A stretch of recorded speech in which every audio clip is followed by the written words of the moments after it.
Brought to you by Penguin.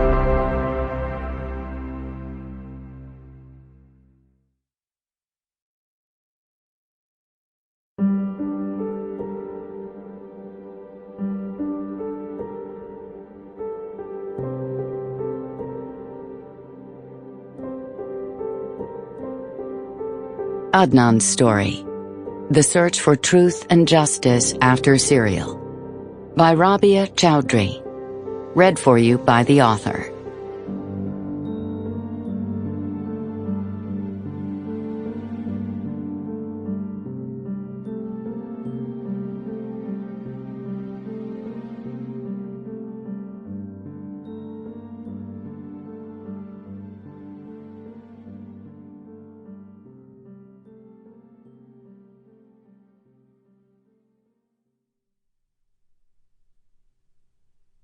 Letter from the author, June 30th, 2016.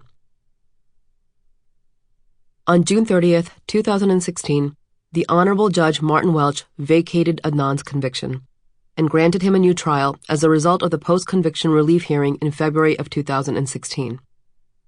The court ruled in favor of Adnan on a singular issue, that his attorney had failed in her duty to properly cross-examine the cell phone expert at trial in light of a cell phone record fax cover sheet that would have impacted his testimony, an oversight discovered years later by attorney Susan Simpson. After spending 17 years hoping for this result, we are overjoyed and full of hope that very soon Adnan will be home with us. The state of Maryland might appeal this decision, and we may have to fight further. But we are prepared in every way possible to continue to demand justice for Adnan and ultimately for Heyman Lee. Introduction. Malik reported Amr az-Zubair would stop speaking whenever he heard thunder, and he would say, "Glory to him who said, the thunder exalts his praise, as well as the angels from fear of him." The Holy Quran, chapter 13, verse 13. Then Amr would say, "This is a strong warning to the people of the earth." From Imam Malik's Muwatta, 8th century BCE. When Adnan was convicted, it thundered 3 times. The day was bright and sunny, but as we sat there clutching our hands while the foreman pronounced the verdicts, it thundered. February 25th, 2000 was a Friday, which was a good sign. Fridays are auspicious for Muslims. It's a blessed day, our day of sermons and congregational prayer, the day we start all new things with a Bismillah, invoking the name of God. I sat with Adnan's mother, Auntie Shamim, while other members of the community were scattered behind us. Auntie looked straight ahead stoically, a scarf draped over her head, sitting shoulder to shoulder with her oldest son. I prayed silently as the jury was brought in. On the other side of the wooden railing, Adnan stood with his lawyer. Tall and skinny, facial hair coming in sparsely over his pale face, he was barely entering manhood. The foreman rose. On the first count, murder in the first degree, guilty. It thundered, and we all turned our heads, looking out of the courtroom windows at the clear skies, stunned. On the second count, kidnapping by fraud, guilty.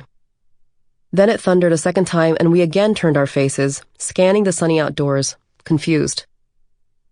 On the third count, robbery, guilty. It thundered again. This time, I only glanced outside, keeping my face turned towards Adnan's slight figure, paralyzed. By the time the fourth count was read, false imprisonment, I had tuned out, my ears filled with a rush of blood. Closing arguments had been made only a few hours earlier. We had just begun contemplating where to eat lunch when we were called back to the courthouse. A verdict had been reached. A fast and hard verdict. The weekend loomed ahead after all.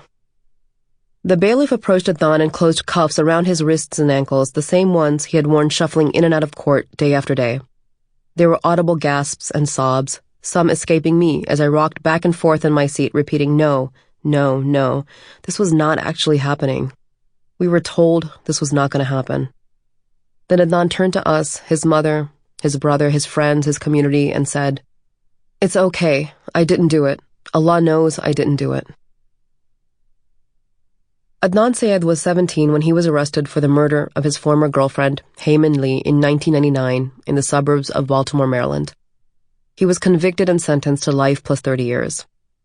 My younger brother Saad's best friend, Adnan, is like a brother to me. And for 17 years now, my family and I have stood by him as he... Sample complete. Ready to continue?